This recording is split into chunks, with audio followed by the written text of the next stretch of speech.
suddenly any desire to base my self-worth on being skinny became, oh my God, how strong can I get?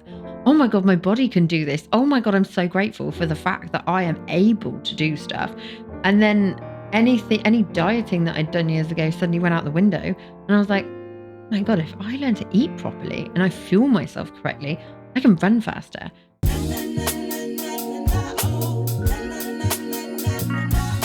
So what kind of, when you say fitness is such a general term, like, Yeah, it is a bit, isn't it? so what aspects of fitness or health did you? So right now, my kind of main go-tos are yoga, weightlifting, and boxing.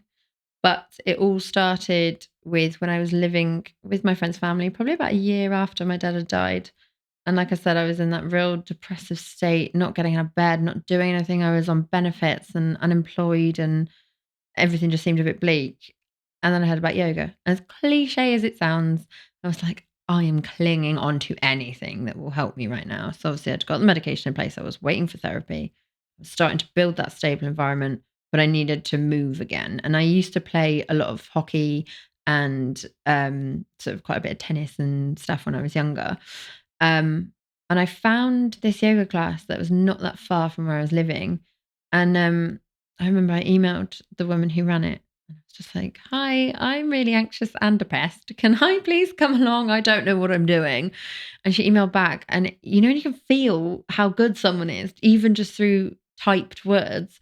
And I was like, okay, this could be good. I'll go along. And it was in a memorial hall in the middle of nowhere on a Monday morning.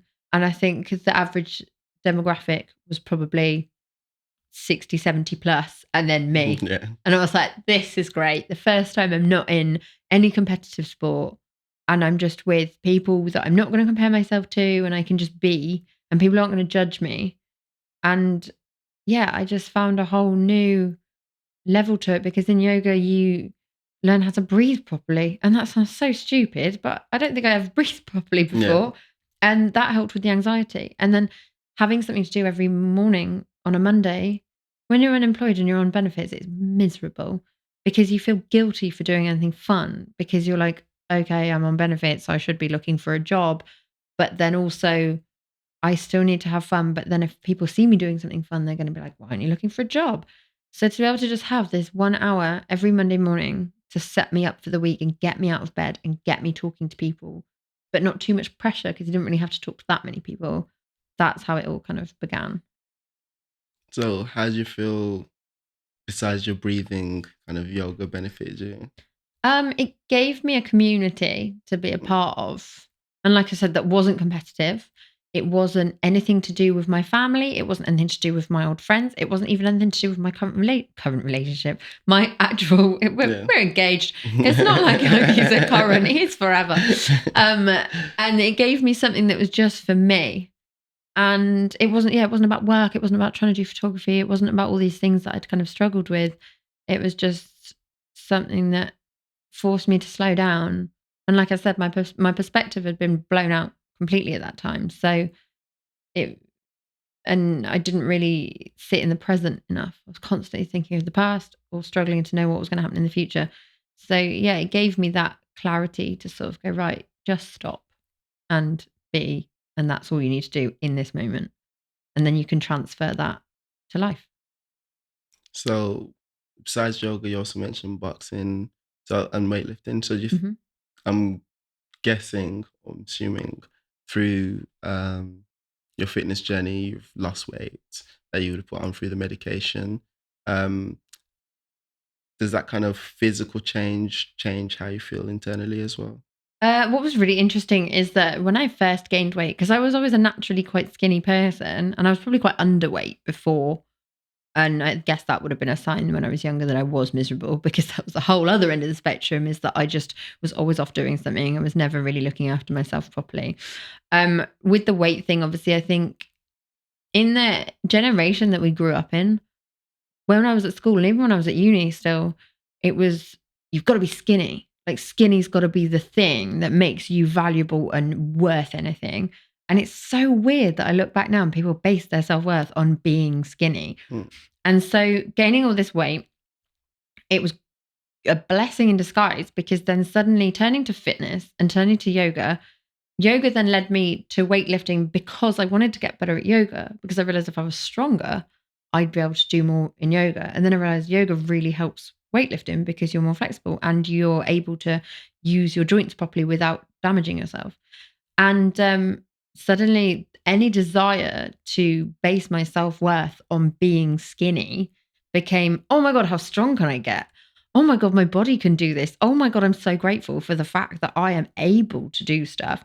And then any dieting that I'd done years ago suddenly went out the window. And I was like, my God, if I learn to eat properly and I fuel myself correctly, I can run faster. I can do the splits. I can, I don't know, lift heavier. And then suddenly you feel that real adrenaline and in the best way. And then you've got all this outlet to put all of that emotional baggage into, and you have time for you. And one of the things I found the most important, and I still do to this day, is I'm confident and I'm an extrovert, but I'm also really introverted. So it's a real weird double-edged sword where I'll be working on my own at home a lot and I really want to talk to someone, but I won't want to actually also have to go out and do anything and see anyone because I don't have that energy in me. But if I go to the gym, I can be around people, but I don't have to talk to anyone. So it kind of pulls me out of being in that four walls where I'm boxed in and feeling on my own, getting paranoid and anxious, and puts me back into the real world where I sort of go, oh, yeah, everyone else is just existing. They don't care about me. This is fine. And I can crack on with what I'm doing whilst also still feel like I'm part of a community without the pressure. So yeah, there's a lot of elements that fitness has given to me that I never saw coming. And yeah, and it's not about weight loss. Great. So you talked about eating properly. Hmm. What does that mean, eating properly? I guess? For me, I don't diet. I say that's a really obscure thing to say. I do diet in the sense that I have a good diet, but I don't do any fad dieting. I don't restrict anything. I don't label anything as bad food. Everything to me, if it makes you feel good and it tastes good and it's amazing food, then I'm such a foodie. Like part of the reason why I then started going to the gym was I was thinking, I can eat even more and I can try all of these foods. And not that you have to balance that out, but like I said, it made me realize I could fuel myself and test it in different ways and see if I ate this, am I going to run for longer? But for me, yeah, my diet became much more everything in moderation. Obviously you can eat to excess occasionally. We've all sat there with several bars of chocolate and, cried into a tub of ice cream. But yeah, I mean, I just enjoy myself with food. I don't make myself feel bad about it. If I want something, I want something. If I've overindulged at Christmas, doesn't matter. It's life. You have to just learn to roll with it and enjoy who you are and be grateful for the fact that you're just alive sometimes. Yeah. So yeah. Speaking of kind of eating right and feeling better as a result, have you ever heard of Jordan Peterson? By any chance? No. Okay.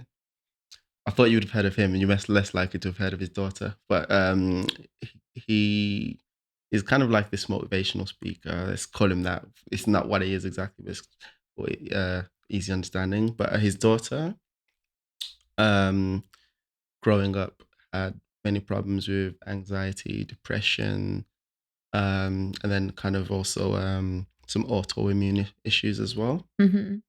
And like she was on the antidepressants from the age of 12, all this kind of thing. When she got to uni, it got worse because she was eating bad. And she ended up in this spiral. But she reached a point where she's like, I need to do something about this. So what she ended up doing is slowly eliminating things from her diet. Mm-hmm. So I guess the obvious one is gluten. That's kind of a lot of people struggle with gluten whether they realize it or not. And then over time, she ended up just eating basically meat and vegetables. And then it's like, oh, my depression's gone, my anxiety's gone, just from eliminating foods. And she'd tell her dad, look, just you need to try this because dad also had depression. and there's a interview of them on Canadian TV. 'Cause that's where they're from.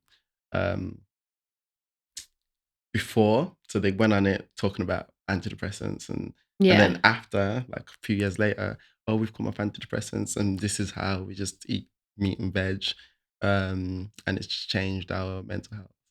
But then what happened with the daughter is she had a child.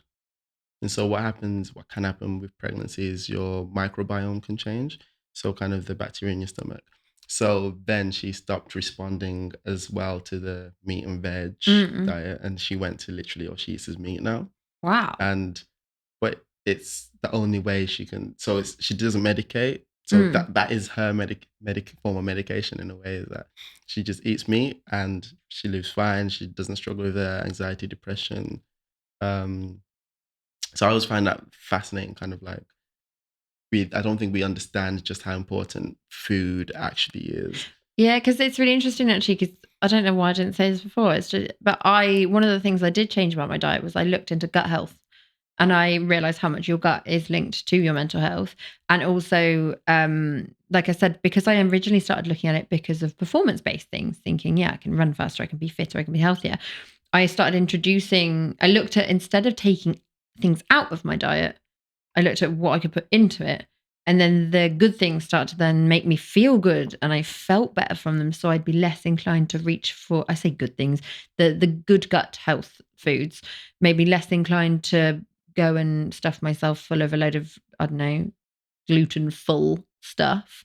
And it's really interesting you said about gluten free as well, because my other half, he developed a gluten intolerance when he was in his mid-20s. And so it meant that our whole household became a gluten-free household. So I still eat it occasionally because, I mean, gluten-free stuff's expensive. Yeah. So, but at home, sort of we switched things like to gluten-free pasta, or we eat sourdough, which although it's got gluten in, it's got a lesser sort of content of gluten, so it's better for you.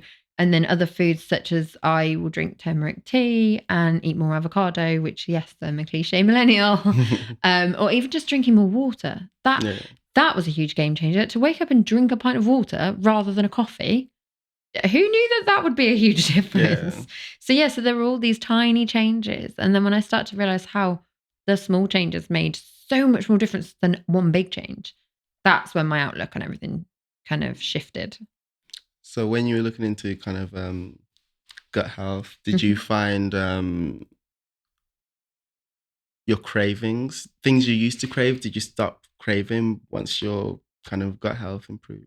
Yeah, it's really weird. Even now, I'm like, never thought I'd become this person. But even now, I'll sort of try and look for a more nutritious and fulfilling thing to eat when I'm grabbing lunch, rather than just going in, I don't know, getting a McDonald's or something. I'll be like, is there anything can I find like a local bakery that does a bit more sort of healthy and a bit more feeling, because you can, once you know how nutritious food feels and how it's almost like you can feel it feeding your soul, then suddenly you really notice the difference when you're packing in all of this fast food and stuff. And don't get me wrong, I still eat a lot of pizza Mm. and drink far too much prosecco, but it definitely opened my eyes up to the importance of a good diet and being much more mindful of how you shop and eat.